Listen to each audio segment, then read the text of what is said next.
All right, I'm on hole number 7 of the City of Light tournament. I'm in the weekend round of the Ricky division. Let's go to Golf Clash Notebook. This is hole number 7 of Parc de Paris.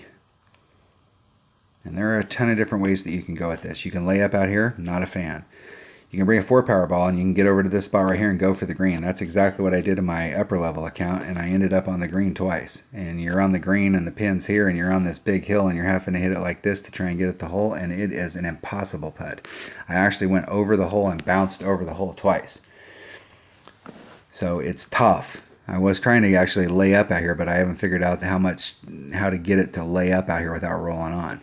The other way you can go at it is go right here and try and get over and lay up out in this area, and you've got a either a max short iron, or excuse me, a minimum short iron, or your maximum wedge.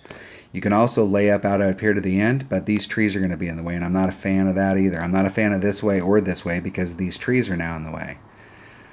You can try and lay it up out here and hit underneath of the trees, but I'm still not a fan of that because anytime you got the trees in play, you take the risk that you might catch one of those branches, and that's bad. I'm going to do a different shot. I'm going to come out here and I'm going to put half my white ring on the rough and half my white ring in the fairway. I'm going to use a Marlin, maximum top spin, maximum right hand side spin. I'm going to take the wind out and I'm going to go for it. I'm going to do a max overpower hook shot. There's a lot of different ways to set up max overpower hook shots. What I do is, and I'm pretty successful with max overpower hook shots, and what I do is I'm all about it's like doing artillery. So the very first time I go out there, I pick a spot. I pick a recognizable, repeatable spot. So the very first time I tried this out here, I aimed my ball guide directly at that light pole that's out there. And that puts your white ring pretty much right on the transition between the rough and the sand and the fairway. And then I took the shot, and I found that I was a little too far to the left in my landing. When I went over, I was clipping the rough. So I moved it in a half a ring, and now I'm clearing the rough over here. Here it's all about distance. It's all about enough distance to get past the trees. So I'm going to put just a little less than half. Trying to get more distance out there. So it's 2.5.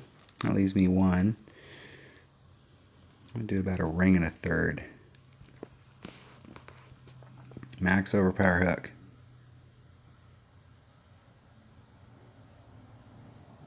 Got it all. Now let's see if we got enough to get us over on the other side without clipping the rough. If you clip that rough, you lose that distance. You need to get in front of those shadows.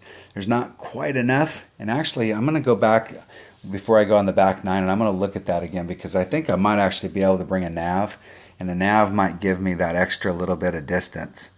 The wind's going. The problem here is the wind's pushing you this way, but when you start making the bend, the wind's actually sidewind, and it's pushing you farther up into the gap here. So that's why I normally take the wind out. Whenever I'm doing those max overpower hook shots, I usually take the wind out because the wind is a big variable. And what you may find is that, hey, the wind could help me, and so you may leave a couple miles an hour wind in. But like you can get into let's say you're in the opening round, you had a 4-2 wind, and you're like, wow, 4-2 wind, we're good. And then in the weekend round, or let's reverse it, in the opening round you had a 2-2 wind, and you said, wow, that wind's working good for me. And then the weekend comes around and you got a 4-2 wind or a 4-4 wind. Now all of a sudden the wind's different, and that what you were anticipating was going to happen isn't what's happening.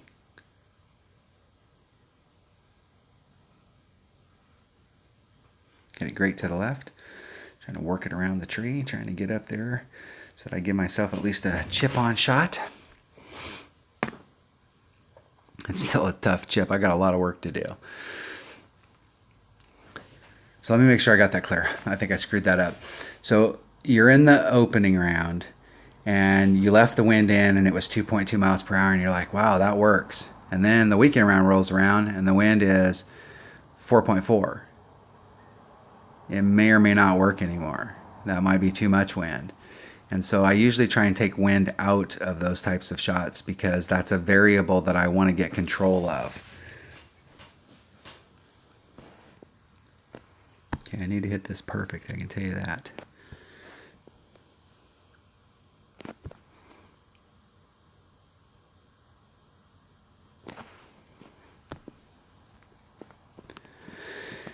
Okay, here we go.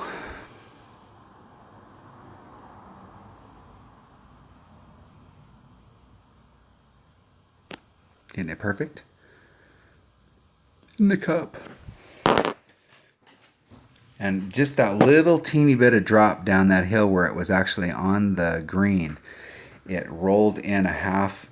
If you take where the flagpole's at and the edge of the cup, it rolled in half that distance because it didn't touch the flagpole right there. So that was not wind, that was gravity. As it rolls down that hill, and the slower it goes down that hill, the more that hill wants to push the ball to the right. And it's a very tricky shot when you're up there. Part of the reason I'm doing the max overpower shot is because I'm trying to save bigger balls. I think you could easily get over with a Kingmaker here. You could probably get over with a Katana. Park to Parry, hole 7. Good luck in the tournament.